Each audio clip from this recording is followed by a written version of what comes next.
think it's worth to have a cost of, unfortunately, some gun deaths every single year so that we can have the Second Amendment to protect our other God-given rights. That is a prudent deal. I know so many amazing patriots in the great state of Texas, and I love Texas, that have been waiting and are willing for this moment. Deputize a citizen force. Put them on the border. Give them handcuffs. Get it done. Sure, that's dramatic. You know what's dramatic? The invasion of the country. We're going to talk more about that. We're going to talk about how the other side has openly admitted that this is about bringing in voters that they want and they like, and honestly diminishing and decreasing white demographics in America.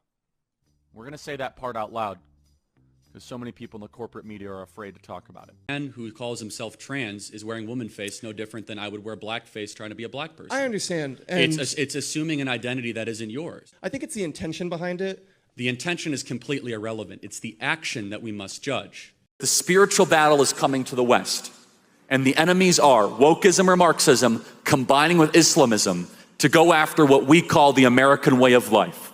And the American way of life is very simple. I want to be able to get married, buy a home, have kids, allow them to ride their bike till the sun goes down, send them to a good school, have a low-crime neighborhood, not to have my kid be taught the lesbian, gay, transgender garbage in their school,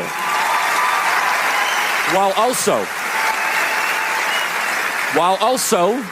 not having them have to hear the Muslim call to prayer 5 times a day. That's important. 13 to 14% of the population, yes, about half of all prisoners are black. Exactly. So blacks commit more crimes than whites do. They commit more murders, they commit more arsons, they commit more kidnappings. For example, blacks are 13% of the population and they commit 58% of all the murders. That's not a war on drugs, that's a culture problem. It shows they were actually better in the 1940s. It was bad, it was evil, but what happened? Something changed. They committed less crimes. Maybe they were afraid. I mean, 4,000 black men, women, and children were killed in violent lynch mobs. If that's your explanation, but I guess racial terror permeated American culture for hundreds of years. Black America is worse than it has been that affected in the last 80 years. The generational psyche of an entire group of people? No, I'm sure it did. I'm not discounting.